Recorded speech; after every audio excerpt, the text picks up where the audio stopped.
সামনে দিয়ে রাখছেন, তারপর বলবেন দেখাবেন।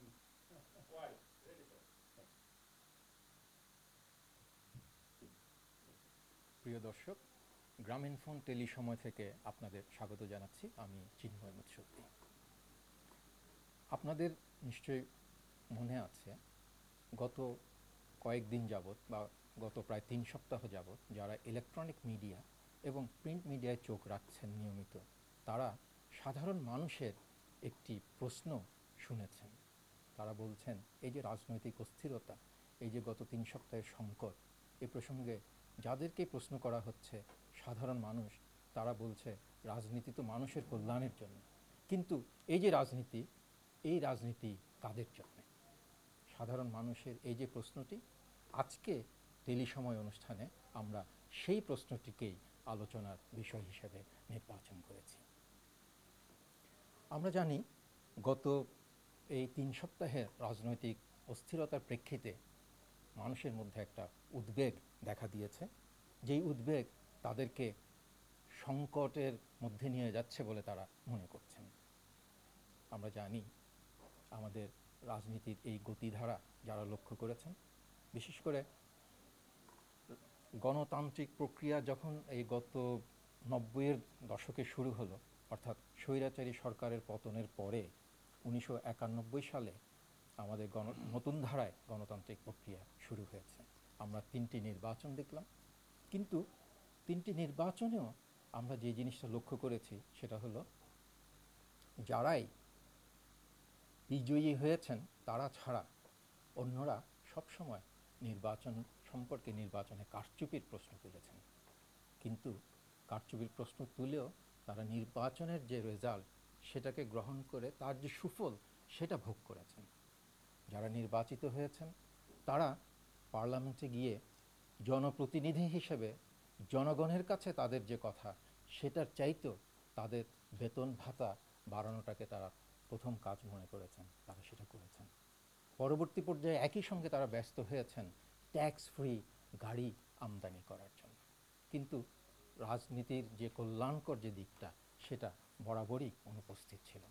সেই জন্যে আজকে হয়তো এই সংকটের মধ্যেও মানুষ আবার প্রশ্ন করছে, রাজনীতি কাদের জন্য? এই রাজনীতি কাদের জন্য? এই বিষয়টি আলোচনা করার জন্য আমন্ত্রিত হয়ে আমাদের স্টুডিওতে উপস্থিত হয়েছেন 3জন বিশিষ্ট ব্যক্তি। এরা হলেন প্রতিরক্ষা বিষয়ক বিশ্লেষক এবং কলামিস্ট অবসরপ্রাপ্ত ব্রিগেডিয়ার জেনারেল সাখাওয়াত হোসেন। আছেন বিশিষ্ট সাংবাদিক, দৈনিক সংবাদের নির্বাহী সম্পাদক মঞ্জুরুল আহসান বুলবুল। আছেন 2001 সালের তত্ত্বাবধায়ক সরকারের উপদেষ্টা ASM শাহজাহান। প্রিয় দর্শক, তাদের কাছ থেকেই আমরা প্রথমে এই যে প্রশ্ন, জনগণের প্রশ্ন, এই প্রসঙ্গেই জিজ্ঞেস করি যে, সাখাওয়াত সাহেব, আপনি প্রথমে শুরু যদি বলি, আমরা এভাবে প্রশ্ন করি, এই যে প্রশ্নটা, এই রাজনীতি কাদের জন্য, এই প্রশ্নের কি যৌক্তিকতা আছে? ধন্যবাদ আপনাকে, জনাব চিন্ময়। আজকে আপনি যে আলোচনাটা করছেন, এটা কিন্তু আমার মনে হয় যে অত্যন্ত সময় উপযোগী, এবং এই বিষয়টি শুধু জনগণের জন্য না, আমার মনে হয় আজকে এই রাষ্ট্রের জন্য যথেষ্ট গুরুত্ব বহন করে। তো আমি আমার যৎসামান্য অতি সংক্ষেপে 2-4টি উত্তর দেবো আপনার কথা, যাতে ওনারাও পার্টিসিপেট করতে পারেন। আপনার এই প্রশ্নটা কিন্তু অত্যন্ত অত্যন্ত জটিল প্রশ্ন, এটা চট করে উত্তর দেওয়া সম্ভব নয়। রাজনীতিটা আমরা যেটা বুঝি কাদের জন্য, রাজনীতিটা তো দেশের জন্য, দেশের জনগণের জন্য। রাজনীতিবিদদের নিজেদেরও অনেক দাবি দাওয়া থাকে, যেগুলোর আদায় করার বিভিন্ন পন্থা থাকে, কিন্তু আমরা সে ধরনের কোনো পন্থা আমাদের দেশে দেখিনি, উদ্ভবতও দেখিনি। আমার যা মনে হচ্ছে যে আমরা এখনও প্রাদেশিক রাজনীতিতে আছি।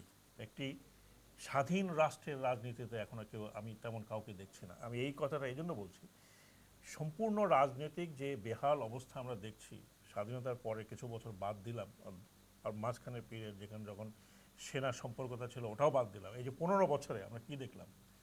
মূল্যবোধের অবক্ষয়, মানবতার অবক্ষয়। আমি কেন সে কথাটা আমি বলছি, জনজীবনে অ্যাবসলিউটলি অসহায়তা, এই 3টা জিনিস আমি কথা বলছি। মানবতার, মূল্যবোধের অবক্ষয়, যেটা আপনি বললেন যে ট্যাক্স ফ্রি নিয়ে সেটাকে বিক্রি করে দেওয়া হচ্ছে, বলছেন যে আমি এত পয়সা খরচ করেছি, তারপরে আমরা দেখলাম সে পয়সা উঠাবার একটা প্রতিযোগিতা, যারাই ক্ষমতা থাকছেন তাদের পয়সা উঠাবার একটা প্রতিযোগিতা। এটা নতুন করে বলার কিছু নাই, এটা পুরান কাহিনী। মানবতার অবক্ষয় কিন্তু আমরা কি দেখলাম, যে এক জায়গায় দেখলাম যে লগি বৈঠা দিয়ে পিঠায় মানুষ মারা, আরেকটা দেখলাম পুলিশের গাড়িতে চাপা পড়ে লোকটি লাশ হয়ে সেখানে পড়ে আছে, চারিদিকে পুলিশ বেষ্টনী, কিন্তু এই কোথায় গেল পুলিশের স্ট্রেচার, কোথায় গেল somebody to pick that up? এটা তো আমি একটা জঘন্য একটা ব্যাপার দেখলাম আজকে সমকালে আমার এটার উপর একটা আর্টিকেল আছে আপনার এই প্রশ্নের উপরে। এখন কথাটা হলো যে, আর তারপরে আমরা জনগণের অসহায়তা যেটা দেখলাম। এখন প্রশ্নটা হলো সার্বিকভাবে যদি আপনার প্রশ্ন করেন আমরা কি এই রাজনীতি চাই, আমি মনে করি চাই না। আমি এখানে ছোট্ট একটা কথা বলি, সমস্ত ইনস্টিটিউশনগুলো আজকে রাজনীতিবিদরা হয় এই পক্ষের না হয় ওই পক্ষের ছিদ্র করার চেষ্টা করছেন। আমি সংক্ষেপে বলি, আমার খুব রিসেন্টলি ভেরি আপসেট, তার কারণ হচ্ছে সেনাবাহিনীতে কিছু কিছু লিফলেট ছড়ানো হচ্ছে যে সাধারণ সৈনিকরা যাতে ওই 7 নভেম্বরের মতো একটা কিছু করে। এটা তো জঘন্য ব্যাপার, যদি কোনো রাজনীতিবিদ এটা চিন্তা করে থাকেন, এর চেয়ে জঘন্য কিছু হতে পারে না। যারা 7 নভেম্বর চোখে দেখেন নাই তারা জানেন না কি হয়েছিল সেটা। আজকে যদি সেই অবস্থা দেশের, ওই ধরনের যদি একটা পরিস্থিতি হয়, এ দেশে কিন্তু এ দেশ কোথায় যাবে আল্লাহ জানে। আমি দয়া করে রাজনীতিবিদদের বলবো যে এই আগুন নিয়ে আপনারা খেলা করবেন না, এটা ঠিক নয়। সেজন্য আমি বললাম যে মূল্যবোধের একটা বিরাট অবক্ষয়। তো আমি পরবর্তী আমরা আসছি। হ্যাঁ, তাহলে আমরা যে সাধারণ মানুষের যে প্রশ্নের প্রসঙ্গটি আসছে বুলবুল, এই প্রশ্নকে সাখাওয়াত সাহেবের আলোচনার প্রেক্ষিতে বলতে পারি যে এর একটা যথেষ্ট যৌক্তিকতা রয়েছে। আপনার কাছে কি মনে হয়? না, নিশ্চয়ই রাজনীতির ক্ষেত্রে বা আলোচনার জন্য এগুলি খুব পপুলার প্রশ্ন, যে সাধারণ মানুষ এরকম প্রশ্ন করছে। কিন্তু আমার বক্তব্যটি অন্য জায়গায়। আমার বক্তব্য যেটি ব্রিগেডিয়ার সাখাওয়াত সাহেব বললেন, যে মানবতার মূল্যবোধ, মানবতার অবক্ষয়, মূল্যবোধের অবক্ষয়, এটা রাজনৈতিক শাসন আমলের চাইতে বেশি ক্ষতিগ্রস্ত হয়েছে কিন্তু সামরিক শাসন আমলে। রাজনীতি হচ্ছে এমন একটি জায়গা যে জায়গাটাতে জবাবদিহিতা আছে, এবং আজকে যে রাজনৈতিক সংকট, এই সংকট কিন্তু রাজনৈতিকভাবেই মোকাবেলা করতে হবে। যেটি সাখাওয়াত সাহেব বললেন যে কোথাও লিফলেট ছড়িয়ে বা কোনো বাহিনীকে তলব করে এই সমস্যার সমাধান সম্ভব নয়। কাজে আমাদেরকে ঘুরে ফিরে রাজনীতির কাছেই যেতে হবে। এবং ব্রিগেডিয়ার সাখাওয়াত সাহেবের সাথে আমি একমত যে আমাদের রাজনৈতিক সংস্কৃতিতে পরিবর্তন আনতে হবে, রাজনৈতিক আধুনিকতার ছোঁয়া আনতে হবে। হ্যাঁ, রাজনীতির কিছু কর্মসূচির কারণে মানুষ ক্ষতিগ্রস্ত হচ্ছে, ভুক্তভোগী হচ্ছে, কিন্তু এই সমস্যাটা রাজনৈতিক কারণেই সৃষ্টি হয়েছে, আবার রাজনীতির মধ্য দিয়েই এটা সমাধানটা করতে হবে। আমার বক্তব্যটি হচ্ছে যে আমাদের রাজনীতির বাইরে যাওয়ার কোনো সুযোগ নেই। আমি সবসময় দেখি একটি মানে পপুলার অ্যাটিটিউড, যে সবসময় রাজনীতিকদেরকে প্রশ্নবিদ্ধ করা। রাজনীতিকদের কিন্তু জবাবদিহিতার জায়গা আছে। সংসদে যদি নাও হয় 5 বছর পরে তাদের জনগণের কাছে যেতে হয়। কিন্তু যারা অন্য জায়গায় দাঁড়িয়ে প্রশ্নগুলি করেন তাদের কিন্তু জবাবদিহিতার জায়গা নেই। কাজে আমি যেটি বলি, আমি সুস্থ রাজনীতির পক্ষে। আমি মনে করি যেটি ব্রিগেডিয়ার সাখাওয়াত সাহেব বললেন, আমাদের সংস্কৃতি, রাজনৈতিক সংস্কৃতিতে একটা পরিবর্তন আনা, যেখানে মূল্যবোধের অবক্ষয় কম থাকবে, মানবতার একটা অবস্থান দৃঢ় হবে। কিন্তু মূল্যবোধের অবক্ষয়, চরিত্রগত অবক্ষয়, নৈতিক অবক্ষয়, দুর্নীতি সবচেয়ে সুদৃঢ়ভাবে খুঁটি গেড়েছে কিন্তু সামরিক শাসনের আমলে। এবং আমাদের রাজনীতির যে দুর্বৃত্তায়ন, সেটা কিন্তু সামরিক ব্যাপক আকারে শুরু হয়েছে। হ্যাঁ, শাহজাহান সাহেবের যাওয়ার আগে প্রিয় দর্শক, আপনাদের কাছে আমাদের আরেকটা অনুরোধ, আমরা আলোচনার শাহজাহান সাহেবের আলোচনার পরেই আপনারা অনুগ্রহপূর্বক সরাসরি আলোচনায় অংশগ্রহণ করেন টেলিফোনের মাধ্যমে। তারপরে এবং কাকে আপনারা প্রশ্ন করছেন সেই কথাটাও জানাবেন, এবং একই সঙ্গে আপনি আপনার পরিচয় দেবেন, আপনার নাম বলবেন এবং কোথা থেকে আপনি ফোন করছেন সেটাও আমাদের জানাবেন। স্ক্রলে আপনারা টেলিফোন নম্বর দেখতে পাচ্ছেন, তবু আপনাদেরকে বলে দিচ্ছি আমাদের এই টেলিফোন হলো 01711567100। আরেকটি নম্বর হলো 01713004444। ল্যান্ড ফোন হলো 93324444। প্রিয় দর্শক, শাহজাহান সাহেবের কাছে যাচ্ছি আমরা আলোচনা, তারপরে আপনারা সরাসরি অংশগ্রহণ করুন টেলিফোনের মাধ্যমে। জি শাহজাহান সাহেব। আমি মনে করি যে এই যে প্রশ্ন, এই যে কথাটা রাজনীতি কাদের জন্য, এটা অত্যন্ত যৌক্তিক জনগণের কাছ থেকে। কারণ আমাদের স্বাধীনতা প্রশ্ন আসে যে তাদের স্বাধীনতা কাদের জন্য, আমাদের গণতন্ত্র কাদের জন্য, আমাদের সরকারগুলো কাদের জন্য কাজ করে। এই প্রশ্নগুলো থেকেই আমরা কিছু কিছু উত্তর আমরা এই পর্যন্ত পেয়ে গেছি। কিন্তু আমি মনে করি যে অনেক কিছুর সংস্কার আমাদের প্রয়োজন রয়ে গেছে, যেটা একটু আগে মঞ্জুরুল হাসান সাহেব বলেছেন। আমাদের ইলেকশন কমিশনের সংস্কার দরকার, প্রশাসনিক সংস্কার দরকার রয়ে গেছে, কিন্তু সবচেয়ে আগে দরকার আমাদের রাজনৈতিক সংস্কার, রাজনৈতিক চর্চার সংস্কার। আমরা অনেকগুলো সরকার আমরা দেখে আসছি, স্বাধীনতার পর থেকে আমরা বহু রকমের সরকার আমরা স্বাধীনতার পর থেকে দেখে আসছি, সবাইকে দেখেছি যে সরকারি স্বার্থে কাজ করেছে, যেখানে দলীয় স্বার্থে কাজ করেছে, ক্ষুদ্র স্বার্থে কাজ করেছে, জনস্বার্থে কাউকে আমরা ব্যাপক কাজ অর্থে করতে করেন নাই, হ্যাঁ। জনস্বার্থ না, জনগণ যদি কিছু পেয়ে থাকে বাই প্রোডাক্ট, ওটা বাই প্রোডাক্ট হিসাবে যদি ছিটে ছাড়া যদি কিছু যদি তাদের ভাগ্যে এসে থাকে, মূল উদ্দেশ্য কিন্তু ছিল সরকারি স্বার্থ, রাষ্ট্রীয় স্বার্থ নয়।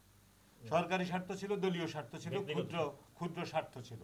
এবং মূল্যবোধের প্রশ্ন সাখাওয়াত সাহেব উঠিয়েছেন, what is morally wrong cannot be politically right. নৈতিকভাবে যেটা যা মন্দ, রাজনৈতিকভাবে তা শুদ্ধ হতে পারে না। আমরা দেখেছি যে স্বাধীনতার যে সুফল, এটা আসলে সরকার কার জন্য কাজ করে, সরকার বা প্রশাসনের ব্যয়ভার কোত্থেকে বহন হয়? এটা তো একটা ইনভেস্টমেন্ট অফ দি পাবলিক। রাষ্ট্রীয় কোষাগার থেকে সমস্ত খরচ ব্যয় হয়, বাইরের থেকে টাকা আসলেও এই দানার দায়ভার জনগণের দায়ভার। তাহলে রাষ্ট্রীয় কোষাগার থেকে যে টাকা ব্যয় হয় সেটার সুফল তো জনগণের কাছে ফেরত আসবে। অথচ আমরা দেখে আসছি কি, যে ক্ষমতায় একদিনের গণতন্ত্র, আর গণতন্ত্র তারপরে 5 বছরের জন্য হয়ে যায় ইজারাতন্ত্র, এবং আমরা গণতন্ত্রের পিরিয়ডেও আমরা দেখে আসছি। আর আপনার এর আগে স্বৈর শাসনের সময়, সামরিক শাসনগুলোর সময় যে কথা বলেছেন মঞ্জুরুল হাসান সাহেব, এটা তো অত্যন্ত সত্য কথা, যে অনেক গণতান্ত্রিক প্রতিষ্ঠানগুলো তখন অনেক অবক্ষয় ঘটেছে, মূল্যবোধের তখনও অনেক অবক্ষয় ঘটেছে, এবং এগুলো থেকেও কাটিয়ে আসতে পারে না। কিন্তু গণতন্ত্রকে জিয়ে রাখতে হবে, রাজনীতিকে বাঁচিয়ে রাখতে হবে। যত অবস্থায় হোক না কেন, সংস্কার প্রয়োজন রয়ে গেছে বহুলাংশে। রাজনৈতিক দলগুলো এখনো দেখেন অর্থের বিষয়ে তারা নিজেরা নিবন্ধন করবে না, বড় দলগুলো সংস্কার বিমুখ, এটা অস্বীকার করতে পারবে না। যে ইসি আজকে যদি শক্তিশালী হতো, ইসি যদি সাহসী হতো, ইসিতে যদি যোগ্য কর্মকর্তা থাকতো, নিরপেক্ষ করার যদি চেষ্টা তারা যদি করতেন, আমি মনে করি যে ইসি নিরপেক্ষ হতো এবং তত্ত্বাবধায়ক সরকারের প্রয়োজন হতো না। কিন্তু এটাকে জোরালো করা, শক্তিশালী করা, সাহসী করার ইচ্ছা এখনো দেখেন। আমরা বুঝি যে পুনর্গঠনের প্রয়োজন অত্যন্ত জরুরি, এ সম্বন্ধে আমরা দ্বিমত নয় ইসির, কিন্তু তার চাইতে এগুলো কম নয় যে ইসিকে শক্তিশালী করা, স্বাধীন করা, নিরপেক্ষ করা এবং যোগ্য ব্যক্তি বসিয়ে সেটাকে আপনার ইলেকশন পরিচালনা। অবশ্যই এই সব ব্যবস্থা, এই সমস্ত আপনার বিচার ব্যবস্থা, প্রশাসনের নিরপেক্ষতা নিয়ে আজ প্রশ্নবিদ্ধ। প্রশাসনের পুনর্বিন্যাস আপনার কিভাবে হচ্ছে সেটাও দেখছেন, এবং দলীয়করণটা কিরকম মাত্রায় পৌঁছেছে সেটা দেখতে পাচ্ছেন। এক্ষেত্রে তাহলে প্রতিষ্ঠানগুলিকে কাজ করতে দেওয়া, কোন প্রতিষ্ঠানগুলোকে, গণতান্ত্রিক প্রতিষ্ঠানগুলো কাজ করে নাই, গণতান্ত্রিক চর্চা হয় নাই, রাজনৈতিক দলগুলো যথাযথভাবে তাদের দায়িত্ব পালন করে নাই। বছরের পর বছর ধরে আমরা দেখেছি যে ক্যাডার নির্ভর হয়ে গেছে পুরাপুরি। এবং ক্যাডার নির্ভর মানে কি? আপনি একটা কথা বলেছেন যে নির্বাচন কমিশন যদি সত্যিকার অর্থে শক্তিশালী এবং নিরপেক্ষ হয়, তাহলে হয়তো তত্ত্বাবধায়ক সরকারেরও প্রয়োজন পড়ে না। এই ক্ষেত্রে তত্ত্বাবধায়ক সরকারের যে ক্ষমতা বদলি করা বা ওই 3 মাসের জন্য যদি নির্বাচন কমিশন সেই দায়িত্বটা পালন করে, প্রধান নির্বাচন অন্যান্য কমিশনাররা বদলি করবে, ওরা ওই 3 মাস অন্য যে পলিটিক্যাল সরকার থাকবে তারা ওই দৈনন্দিন কিছু ধরেন আপনার পলিসি রিলেটেড হয়তো কাজ করলো, সেই জিনিসটা হলে হয়তো এই সংকটটা থেকে অনেক ধরনের উত্তরণ করা যেতে পারে। প্রধানমন্ত্রী নির্বাচন কমিশনের সচিবালয় যে চূড়ান্ত বিচারে প্রধানমন্ত্রীর সচিবালয়ের নিয়ন্ত্রণে, এটা কিন্তু রাজনীতিবিদরা জানতেন। এই কেবলমাত্র কয়েক মাস আগে এই প্রশ্নটা তারা প্রকাশ করে, এর আগে কিন্তু কেউ এটা প্রকাশই করেননি যে এটা প্রধানমন্ত্রীর সচিবালয় নিয়ন্ত্রণ। আমি ভবিষ্যতে এটা বাইর করবেন বলে মনে হয় না। এবং গত কয়েক বছর ধরেই এটা চলে আসছে, এবং বিভিন্ন বিপরীতমুখী আদর্শ কিংবা বিপরীতমুখী দাবির রাজনৈতিক দলগুলো কিন্তু বিভিন্ন সময় ক্ষমতায় ছিল, কিন্তু এই বিষয়ে কেউ কথা বলেন। আপনার এই ফোন আসার আগে আমি ছোট্ট কথা বলবো, এবার ফোন এলে আমরা একটু ধরবো। আমি একটু ক্লারিফিকেশন। দেখেন, কোনো দেশেই সামরিক শাসন কখনোই ভালো ফল আনেনি, এবং আমাদের দেশেও এটা এক্সেপশন না। আমি সামরিক ব্যক্তি হয়েও আমরা কিন্তু 90-তে সাপোর্ট করি নাই যখন সময় এসেছিল। কিন্তু আমি সব রাজনীতিবিদদের কথা বলছি না, আমাদের রাজনীতিবিদদের মধ্যে অনেক ভালো অনেস্ট রাজনীতিবিদ আছেন, যারা ওয়েল মিনিং রাজনীতিবিদ আছেন। কিন্তু আজকে যে পরিস্থিতিটা হচ্ছে, বা এর আগে যে রাজনৈতিক সংস্কৃতি যেখানে দুর্বল, আজকে দুর্বলতার চরম, সেখানে এই ধরনের যদি একটা কোনো পদক্ষেপ হয়, সেটা কিন্তু অনেক সময় বোনাপার্টিজম থেকে হয় না, একটা সিচুয়েশন থেকে হয়। এইবার বোধহয় একটু ফোনটা এই যে আমি লিফলেটের কথা বললাম, what is the purpose of doing it, এটা আমাকে বলেন। এটা কোন রাজনীতিকে উদ্দেশ্য করে বা কার কোনোভাবেই জনগণের কল্যাণ হবে না। একটা কিছু হয়। এবার আমরা একটু ফোনটা নেই। হ্যালো, আমি সেটাই জি, ওয়ালাইকুম আসসালাম, বলেন। হ্যাঁ জি, এখানে সবাই গুণীজন, আসলে সময় পাওয়া খুব দুরূহ ব্যাপার, বুঝতে পারছি। তবু আমি একটু মতামতটা বলছি। দিনভর অপেক্ষা করেও বঙ্গভবনের ডাক পাননি উপদেষ্টারা। গতকাল বিএনপি প্রধান কেউ নির্বাচনে আসুক বা না আসুক সেটি বিবেচনায় না এনে নির্বাচনী তফসিল ঘোষণার জন্য সরকারকে ডাক দিয়েছেন। অতঃপর ডাক পেয়েছেন পুরো নির্বাচন কমিশন। রাষ্ট্রের মহাসংকটে 10 উপদেষ্টা চরম ধৈর্য প্রাণান্তকার প্রচেষ্টার পরিচয় দিয়ে ষড়যন্ত্রকারীদের মোকাবেলা করে তাদের প্রতি অর্পিত দায়িত্ব পালন করছেন। সেজন্য জাতির পক্ষ থেকে তাদের আন্তরিক ধন্যবাদ।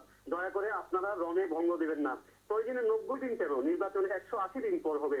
শুধু একজন পছন্দের ব্যক্তিকে একটি নির্দিষ্ট পদে নিয়োগের জন্য যদি সংশোধন হতে পারে, সেখানে দেশ ও জাতির কল্যাণে এই বিতর্কিত অস্বচ্ছ জনস্বার্থ বিরোধী সংবিধানকে বঙ্গোপসাগরে নিক্ষিপ্ত করাই শ্রেয়। রাষ্ট্রপতি ও তত্ত্বাবধায়ক সরকারের প্রধান উপদেষ্টার পদটি একই ব্যক্তির হাতে ন্যস্ত করা সাংবিধানিক ভুল। অবিলম্বে 10 উপদেষ্টার মধ্যে থেকে যোগ্য একজন প্রধান উপদেষ্টা নিয়োগ করতে হবে। নির্দলীয় তত্ত্বাবধায়ক সরকার ব্যবস্থায় প্রেসিডেন্টের উপদেষ্টা নিয়োগ সম্পূর্ণ বেআইনি। অবিলম্বে পদটি বিলুপ্ত করতে হবে। স্বরাষ্ট্র, পররাষ্ট্র, শিক্ষা, সংস্থাপন মন্ত্রণালয়ের উপদেষ্টাদের মধ্যে বন্টন করতে হবে। নতুবা দেশ ও জাতির ভাগ্যে সংঘাত হানাহানি অনিবার্য। ধন্যবাদ। আপনি জাতীয় সরকার গঠন করে নির্বাচনের পূর্বে জাতীয় সরকার গঠন করতে হবে, সংবিধান আপনি মতামত দিয়েছেন, আপনার মতামত আমরা শুনলাম। লাইনটি কেটে গেল। সাখাওয়াত যে কথা বলছিলেন, আমি আপনার কথার সাথে একমত যে রাজনৈতিক এই অস্বচ্ছতার বা রাজনৈতিক এই অসততার সুযোগেই এই বাকি জিনিসগুলি মাথা চাড়া দেয়। কিন্তু সেটি শুধুমাত্র এখন না, যেমন 7ই নভেম্বর যখন হয়েছিল তখন কিন্তু ক্যান্টনমেন্টে কি হয়েছিল আপনার লেখার বইতেই আছে সেটি, এবং আমরা আরও অনেক বইগুলিতে পড়েছি যে যখনই সেনাবাহিনীকে অন্যভাবে উস্কানি দেওয়া হয়েছে বা অন্যভাবে জড়িত করার চেষ্টা হয়েছে, তখনই জাতীয় ক্ষেত্রে আমরা নানা ধরনের দুর্যোগ দেখেছি। এবং আপনি যেটি বলেছেন সেটি খুবই মানে যুক্তিসঙ্গত কথা। এবং গত কয়েকদিন আগে যে ঘটনাটি ঘটলো আবার সেনাবাহিনীকে নিয়ে, আপনি একটি লিফলেটের কথা বলেছেন, কিন্তু রাষ্ট্রীয়ভাবে যে ঘটনাটি ঘটলো যে স্বরাষ্ট্র সচিব একটি চিঠি দিলেন, উনি বললেন, একদিন বললেন যে আমি আইন সচিবের সঙ্গে কথা বলেছি, আবার পরে বললেন যে মিডিয়া ভুলভাবে বিকৃত করেছে, তারপর আবার বললেন যে রাষ্ট্রপতি এবং ওনার সাথে কথা বলেছি। সেটা তো তার প্রবলেম, সেনাবাহিনী কি আসছে? না, সেনাবাহিনী আসে নাই। হ্যালো, আপনার প্রশ্নটা বলেন। আসসালামু আলাইকুম। ওয়ালাইকুম আসসালাম, আপনার প্রশ্নটা বলেন। আচ্ছা, আমি বলতে চাই যে এই যে তত্ত্বাবধায়ক সরকার নিয়ে বলেন। হ্যাঁ বলেন, শুনছি আমরা। এই তত্ত্বাবধায়ক সরকার নিয়ে যে এই যে খালেদা জিয়া বলছে যে ইলেকশনে যে আসুক বা নো আসুক, ইলেকশন ঠিক টাইমে সিজন হোক, এটা কোন ধরনের বলতেছে সেটা আমরা কিছু বুঝতেছি না। আচ্ছা, উনি বুঝতে পারছেন না এই প্রশ্ন। এখানে চিন্ময়দা দেখেন, ইন্টারেস্ট যে প্রস্তাবনা নিয়ে আমরা আলোচনা শুরু করলাম, মানুষ কিন্তু যে প্রস্তাবনা আপনি বললেন যে এই রাজনীতি কাদের জন্য, এই প্রশ্ন, কিন্তু মানুষ কিন্তু কতটা রাজনৈতিক সচেতন, তারা রাজনীতিকে প্রশ্ন করছে, আবার কিন্তু রাজনীতিতেই ফিরে যাচ্ছে। তারা বলছে খালেদা জিয়ার এই বক্তব্যটি তারা নিচ্ছে না, যে কেউ আসুক না আসুক সেরকম একটি নির্বাচন কিন্তু সাধারণ মানুষ চাচ্ছে না। কাজে সাধারণ মানুষের রাজনৈতিক চেতনা কিন্তু অন্য জায়গায়, তারা একটি নির্বাচন চায়, সব দলের অংশগ্রহণ, গ্রহণযোগ্য। কাজে মানুষের ওই ঢালাওভাবে এই রাজনীতি খারাপ বা ভালো এরকম বলছে না, তারা খুবই অন্তত দুইটি প্রতিক্রিয়া থেকে আমরা তাই দেখলাম। তারা একটা প্রক্রিয়াকেই আসলে মানে শ্রদ্ধা করছে, এবং যেটা সাখাওয়াত সাহেব শুরু করেছিলেন যে আমাদের রাজনীতিটা ওইভাবেই চলতে হবে, রাজনীতি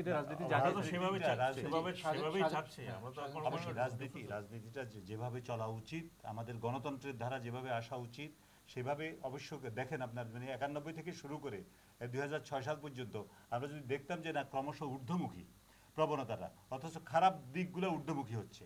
দলীয়করণ, এসব যেগুলো আপনার লুটপাট, যেগুলো ক্যাডার ভিত্তিক, ক্যাডার নির্ভরশীল, কালো টাকা, পেশিশক্তি, মনোনয়ন বিক্রি, মনোনয়ন ব্যয়সীমা অতিক্রম করে যেখানে যাচ্ছে সবখানে, যেখানে প্রায় ক্ষেত্রেই যেখানে আপনার মনোনয়নের ব্যয়সীমা, তারপরে মীমাংসার কোনো আপনার ইয়েগুলার আপনার নির্বাচনের দ্বন্দ্বের কোনো মীমাংসা হতে 5 বছর শেষ হয়ে যায়, এইসবগুলোর সমাধান যেখানে হচ্ছে না, সেখানে মানুষ তো আপনার ভালো ফল পাবে কি করে? মানুষের জনগণ অসহায়ের মতো চেয়ে থাকে।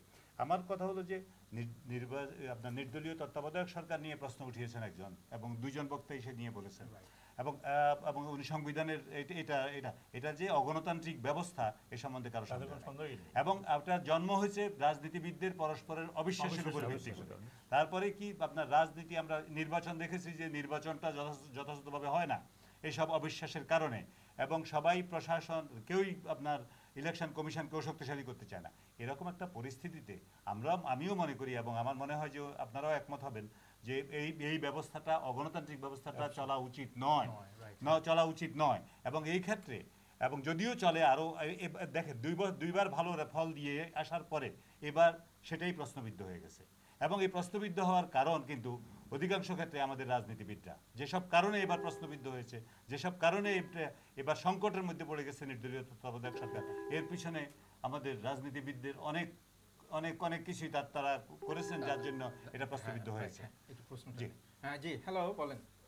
হ্যালো, আসসালামু আলাইকুম। ওয়ালাইকুম আসসালাম।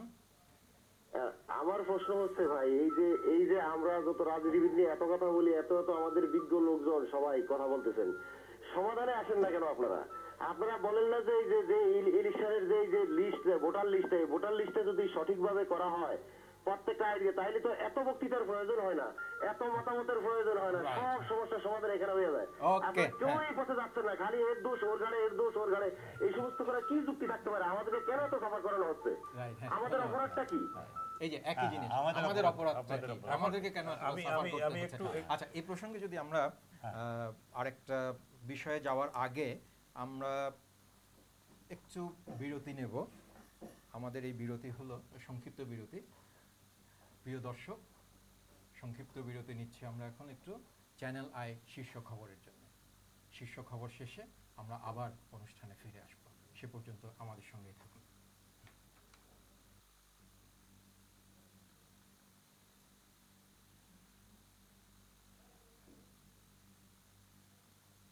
প্রিয় দর্শক, আমরা আবার ফিরে এলাম গ্রামীণ ফোন টেলি সময় অনুষ্ঠানে।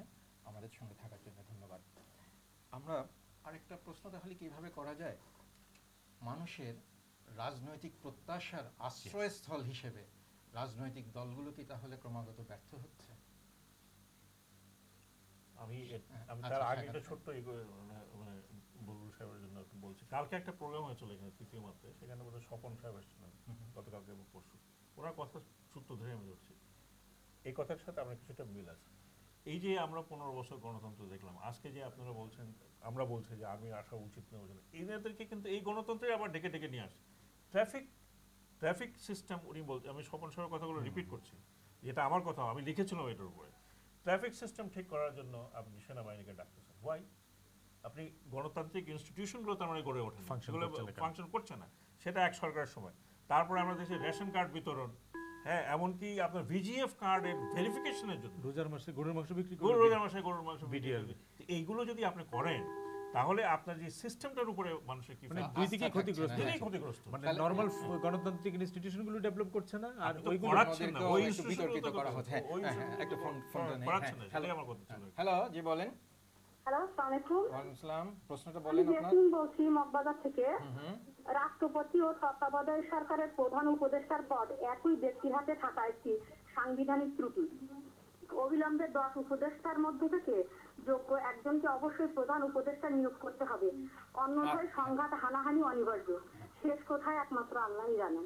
ধন্যবাদ। হ্যাঁ, ওই একই তারা উদ্বেগ প্রকাশ করছে। এই ক্ষেত্রে অবশ্যই যে প্রশ্নটা আসছে যে এক ব্যক্তির দুটো দায়িত্ব নয়, এটা তো সংবিধানে আছে যে 6th অপশন বা লাস্ট অপশন হিসেবে। হয়তো স্পিরিট হিসেবে বিষয়টা কাজ করে না, কারণ স্পিরিট বলছে যে নিরপেক্ষ বা নির্দলীয় হওয়া, আর এটা একেবারে লাস্ট, এটা না হতে পারলে ভালো ছিল। পাঁচটা অপশন শেষ হয়ে যাওয়ার পরে আর যদি কিছু বাকি না থাকে তখন আপনার সেটি স্বচ্ছতার প্রশ্নবিদ্ধ হয়েছে এই নিয়োগের ক্ষেত্রে। সেই জন্য সাধারণ মানুষরা সাগর সাহেব যেটি দিয়ে শুরু করেছিলেন মূল্যবোধ দিয়ে, সাধারণ সাহেব যেটি বলেছিলেন নৈতিকতা বোধ দিয়ে।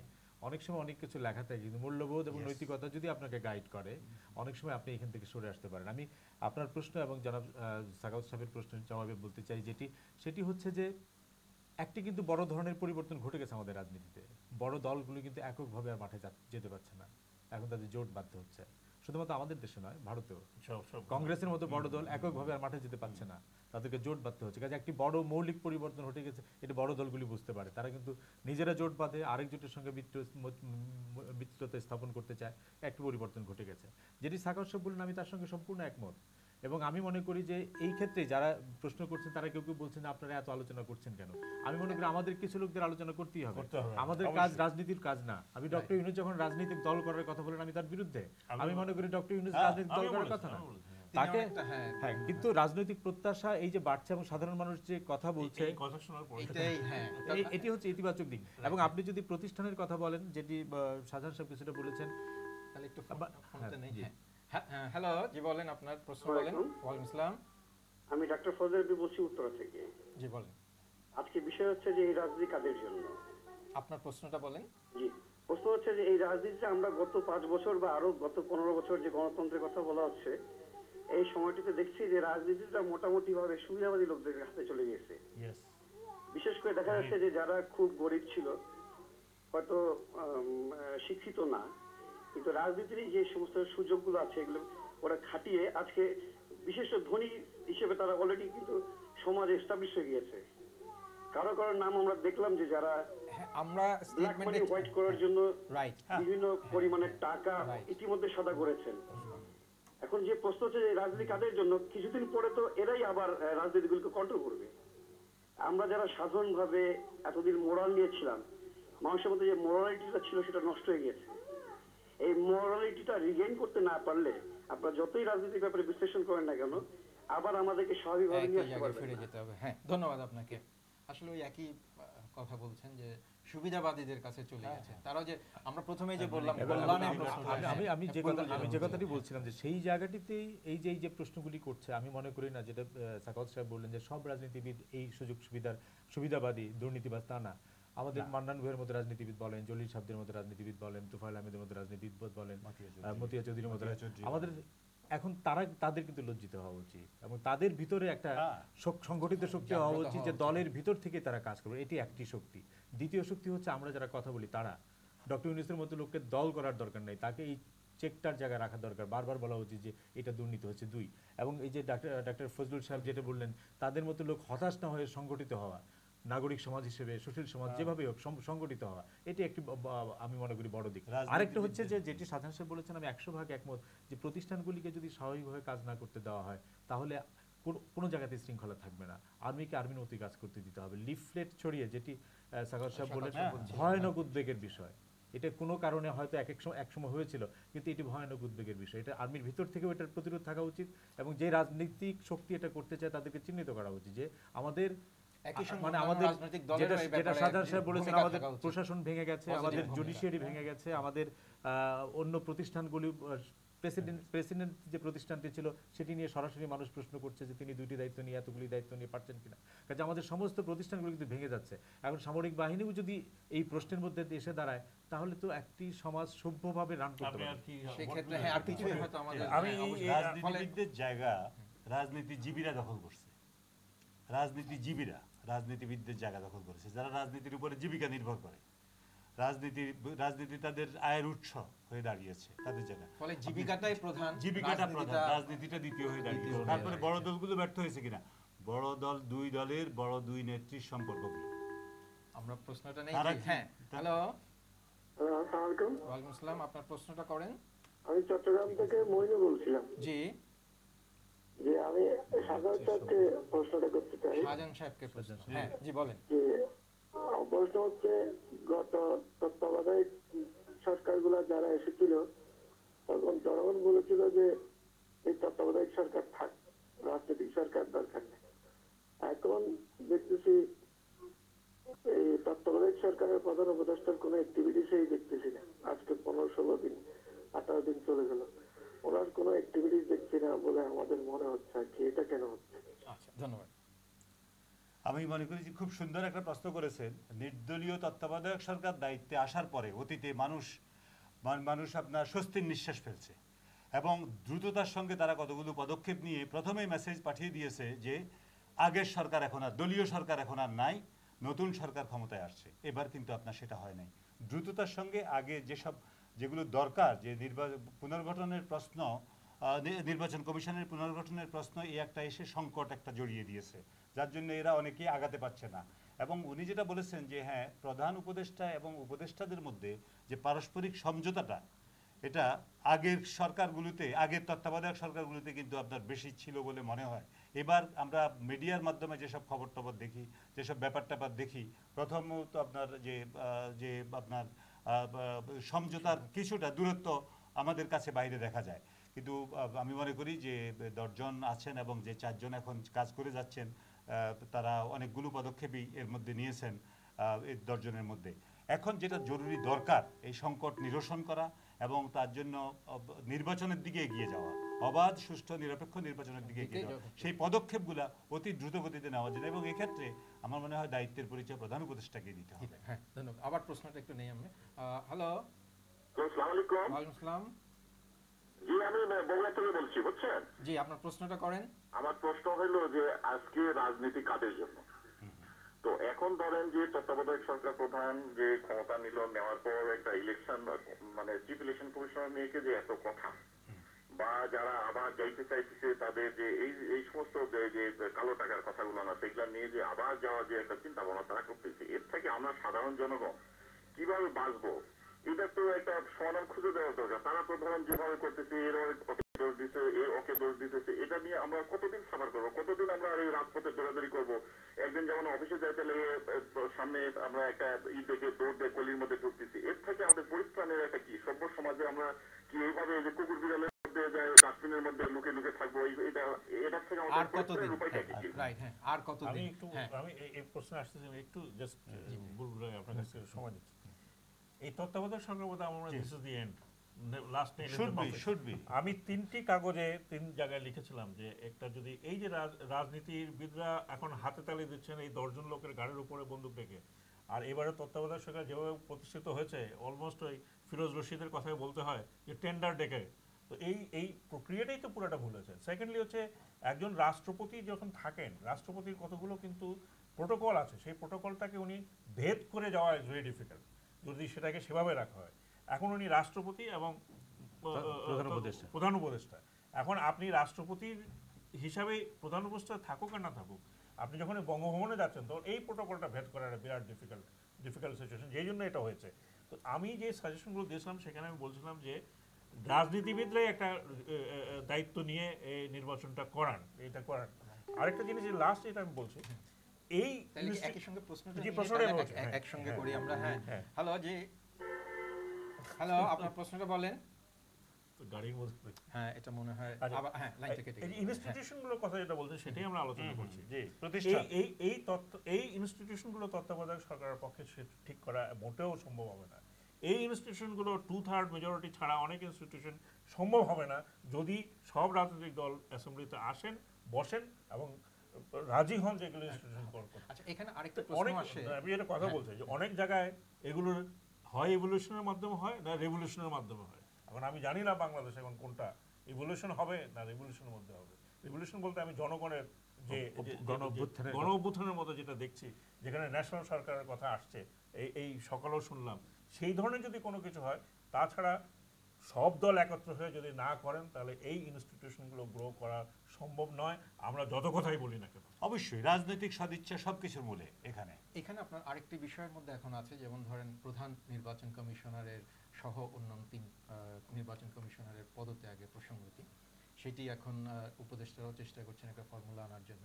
কিন্তু আমরা দেখতে পাচ্ছি প্রধান রাজনৈতিক দলগুলোর মধ্যে মতবিরোধ রয়েছে। কেউ বলছেন যে প্রধান নির্বাচন কমিশনার সহ এদের সবাইকে চলে যেতে হবে, কেউ বলছেন যে না, এদেরকে থাকতে হবে। এখন এটা একটা সংকট। তাহলে এখান থেকে যে কোনোই হোক, তাহলে কোনো একটি দল বা কোনো একটি যারা যে মত চাচ্ছেন তারা মনে করবে যে আমরা বোধহয় হারলাম, ওরা বোধহয় জিতলো। এটার একটা উত্তরণের বিষয় আছে। সবার আলোচনা থেকে কিন্তু সেই বিষয়টি এসেছে যে রাজনৈতিকভাবেই সমস্যাটির সমাধান করতে হবে। আরো একটা বলুন, তাহলে ধরেন হাইপোথেটিক্যালি আমরা বললাম যে এই প্রধান নির্বাচন কমিশনার সহ এই 3 নির্বাচন কমিশনার চলে গেল হাইপোথেটিক্যালি, তখন আবার তো নমিনেট করতে হবে, তখন কি আবার নতুন করে সংকট সৃষ্টি হবে? আমি মনে করি না। নমিনেটটা কে করবে? আমি মনে করি না, নমিনেট তো রাষ্ট্রপতি করবে। না, রাষ্ট্রপতি করলেও আপনি দেখেন আমাদের 10 জন উপদেষ্টা, আমি মনে করি যে তারা অনেক বাধা বিপত্তি সত্ত্বেও, অনেক সংকটের মধ্যেও তারা কাজ করে যাচ্ছেন এবং এদের প্রথম দিকে 2-1 জন একটু হোঁচট খেলেও এরপরে কিন্তু তাদের কথা নিয়ে প্রশ্নবিদ্ধ হয় নাই, তাদের আচরণ বা তাদের কার্যকলাপগুলো প্রশ্নবিদ্ধ হয় নাই। তারা একসাথে বলছে যে ওই সেনা নিয়োগের যে বিষয়টি, তারা একসঙ্গে এটাকে প্রশ্ন করেছে এবং তারপরে এটা ক্যান্সেল হয়েছে। আমি মনে করি যে এভাবে 1 জন লোক বা 10 জন লোক আরো 10 জন লোক খুঁজে পাওয়া কঠিন হবে না। মোটেই কঠিন হবে বলে আমি মনে করি সেই না। ক্ষেত্রে এটাকে উপদেষ্টা প্রক্রিয়াটা কি? পরিষদের বৈঠকে প্রক্রিয়াটা হ্যাঁ, হবে, অবশ্যই আমি মনে করি যে রাষ্ট্রপতি না নিয়োগ না করবেন? না উপদেষ্টা আপনি দেখেন আমাদের কনস্টিটিউশনে পরিষ্কার করে বলা আছে যে প্রধান উপদেষ্টা নির্বাহী পরিচালক, রাষ্ট্রের নির্বাহী প্রধান হিসাবে কাজ করবেন on the advice of the নির্দলীয় তত্ত্বাবধায়ক সরকার। তার মানে এই 10 জন উপদেষ্টার অ্যাডভাইস অনুসারেই নির্দলীয় তত্ত্বাবধায়ক সরকারের উপদেশ অনুসারেই তিনি কিন্তু নির্বাহী দায়িত্ব পালন কিন্তু করবেন। এখানে যে- বেসিক না, না, প্রেসিডেন্ট প্রেসিডেন্ট প্রেসিডেন্ট না, নির্বাহী আপনি উনার এই দুইটা অফিসকে আলাদা করেন। কিন্তু- উনি একটা ফাইলে যদি দুইটা সই করতে হয় ওনাকে, রাষ্ট্রপতি হিসাবে একটা, প্রধান উপদেষ্টা হিসাবে মানে প্রধানমন্ত্রী হিসাবে একটা, সেখানে প্রধানমন্ত্রী হিসাবে একটা সই করবেন, পরে রাষ্ট্রপতি হিসাবে উনি আবার সই করবেন। আমি মনে করি যে দুইটা কমপ্লিটলি আলাদা, প্রধানমন্ত্রী প্রধান নির্বাহী এবং আপনার রাষ্ট্রীয় প্রধান হিসাবে দায়িত্ব আলাদা। এবং এখানে যদি কাউকে নিয়োগ করতে হয় তাহলে আমি মনে করি যে এই 10 জন উপদেষ্টা আর প্রধান উপদেষ্টা মিলে এটা করতে পারবেন এবং জনগণের সবার কাছে গ্রহণযোগ্য হবে। এক্ষেত্রে বুলবুল বোধহয় কিছু না, বলছেন, না, আর কিন্তু আইনগতভাবে কি প্রধান নির্বাচন কমিশনার রাষ্ট্রপতি নিয়োগ করেন এই ধরনের হ্যাঁ, আইন? রাষ্ট্রপতি জি, কিন্তু এখানে জি, এখানে সেটাই বলছে, রাষ্ট্রপতি জি, যখন নিয়োগ করবেন জি, তখন- তখন পলিটিক্যাল পার্টিস কিন্তু বাইরে আছে। হ্যাঁ। এই পলিটিক্যাল পার্টিস তো ডেফিনেটলি একজন বলবে অমুক হলো না, কেন হলো না, আবার তো সেই সমস্যা এখানে কিন্তু এখন এখানে এটা কিন্তু প্রথমে- 10 জন তো নিলাম। তার মানে আমরা কি সময় পাচ্ছি কিনা সেটা হলো কথা। না, এখানে কিন্তু একটি সদিচ্ছার প্রশ্নটি আছে, যেটি সদিচ্ছা। শাহজাহান সাহেব বলেছেন যে প্রধান উপদেষ্টা এবং 10 উপদেষ্টাকে একসঙ্গেই কাজগুলি করতে হবে। তারা Right. যদি, যেটি ডক্টর আকবর আলী খান বলেছেন, ডক্টর আকবর আলী খান বলেছেন যে আমরা তো 1 ঘন্টার মধ্যে সমাধান করতে পারি, কিন্তু আমাদেরকে দায়িত্ব দেওয়া হচ্ছে না। এবং ওনারা গত বুধবারের মধ্যে আলোচনা শেষ করেছেন, সোমবারের আগে তারা প্রধান উপদেষ্টার সঙ্গে বসতে পারছেন না। প্রধান উপদেষ্টা এবং রাষ্ট্রপতি একসাথে হওয়ার ফলে আজকে পত্রিকার রিপোর্ট বেরিয়েছে যে শুধুমাত্র প্রতিদিন প্রধানমন্ত্রীকে শিক্ষা মন্ত্রণালয়ের 200 ফাইল সাইন করতে হয়। 10টি মন্ত্রণালয় তার অধীনে, 20টি করে ফাইল হলে তো প্রতিদিন 200 ফাইল তাকে সাইন করতে হয়। কাজে কাজের লোড এবং পাশাপাশি প্রধান উপদেষ্টার সঙ্গে উপদেষ্টাদের সমন্বয়, এটি যদি থাকে, সমঝোতা, পারস্পরিক এটি যদি সমঝোতা। থাকে তাহলে আমার ধারণা যে কোনো বড় সমস্যার মোকাবেলা আমরা করতে পারি।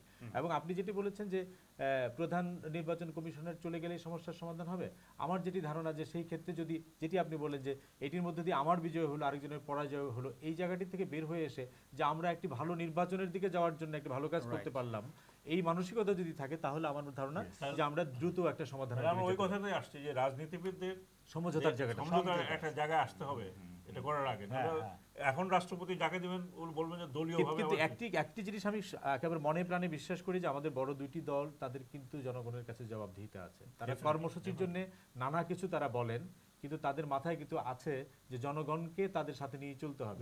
তা না হলে অবরোধ প্রত্যাহার করতে হয়, তারপরে কর্মসূচি দিয়ে বিরোধী দলের কর্মসূচির দিনে অন্য দলের কর্মসূচি প্রত্যাহার করতে হয়। এগুলো তারা কেন করেন? তাদের দায়িত্ববোধ এবং জবাবদিহিতার কারণে। আমার যেটি ধারণা যে যখন একটা বড় ধরনের সমস্যা কেটে যাবে তখন কিন্তু নির্বাচনের দিকে সবাই আসবে, এটা আমি মনে করি। এই অবরোধের কথা, ভোটার লিস্ট নিয়েও একজন একটা প্রশ্ন করেছে। অবরোধের এটাও সামনে অবরোধের আছে। বিপরীতে কি হ্যাঁ, অন্য কিছু একজন একটা করার খুব important একটা specific প্রশ্ন করেছে। সমস্যা, সেখানে এই অবরোধটা না দিয়ে আরো অন্য পন্থা সেটা আমি বলে যে সেটি মানে আমাদের রাজনৈতিক সংস্কৃতির কর্মসূচিতেও পরিবর্তন ডেফিনেটলি হলো। সেটাই বলছি যে আমরা ভোটার লিস্ট আর আরেকটু ধরেন ওই নির্বাচন কমিশনের সমঝোতাটা কোন পর্যায়ে কে কিভাবে আসবে, Right, কি চেতনা নিয়ে আসবে সেই বিষয়টা নিয়ে আলোচনা করবো। তার আগে কিন্তু ফোনটা এই দিন। 1 ঘন্টার ফোনটা সমস্যা নেই। জি হ্যালো, বলে তো আরেকটু কনফিউশন ক্রিয়েট হ্যালো, হচ্ছে। হ্যালো, হ্যাঁ জি বলেন, আপনার প্রশ্নটা করেন। কুমিল্লার সালমানপুর থেকে আবুল কাসেম বলছি। আমার ওই শাহজাহান খানের কাছে একটা প্রশ্ন। শাহজাহান খান তো আগে তত্ত্বাবধায়ক সরকারের উপদেষ্টা ছিলেন। না, আবার টেকনিক্যাল সমস্যা। হ্যাঁ, শাহজাহান ভাই বোধহয় বলছিলেন ভোটার জি, লিস্টে আমি ভোটার লিস্ট আনতে হবে, ভোটার লিস্ট আনতে হবে, তারপরে আপনার অস্ত্র উদ্ধার করা, আপনার অত্যন্ত দ্রুততার সঙ্গে এটা তো শুরুই হয়নি এদের। দলমত নির্বিশেষে সন্ত্রাসীদের গ্রেপ্তার করা। দেখেন কিছু সন্ত্রাসী আগে দলীয় সরকারের সময় আশ্রয় প্রশ্রয় পেয়েছে, অস্বীকার করার কোনো জো নেই। সেই সব আপনার ধরে সেসব থেকে শুরু করে দলমত যেসব টাস্কগুলো খুব জরুরি, ভোটার লিস্টের কাজটা অতি তাড়াতাড়ি দ্রুততার সঙ্গে শেষ না করে আপনি তফসিল ঘোষণা করবেন কি করে। তারপরে তারপরে অস্ত্র উদ্ধার, তারপরে যেগুলো আছে অবৈধ অস্ত্র উদ্ধার থেকে শুরু করে সন্ত্রাসী গ্রেপ্তার, সন্ত্রাসীদের বিরুদ্ধে ব্যবস্থা গ্রহণ করা, আইন শৃঙ্খলা রক্ষা করা এবং একটা সুন্দর পরিবেশ সৃষ্টি করা, যেটা সবচেয়ে বেশি জরুরি। যে ইলেকশনের জন্য মানুষ ভয়ে ভয়ে থাকলে, ঘর থেকে বাইরে না হতে পারলে তাইলে ভোট তার দিতে যাবে সেই কেমন, অর্থে আর ইলেকশন কাজ হয় এখানে না। মানুষের ভয়ের প্রসঙ্গটা জি, ভয়। ভয়ের প্রসঙ্গটা যদি আপনি প্রশ্নের মধ্যে আছে যে আছে। যেটি শাহজাহান সাহেব বললেন যে একটি সুস্থ নির্বাচনের জন্য প্রথম ভোটার তালিকা যায়, ভোটার তালিকাটা সঠিক না করে আপনি তফসিলে যাবেন কি করে? কিন্তু এর মধ্যে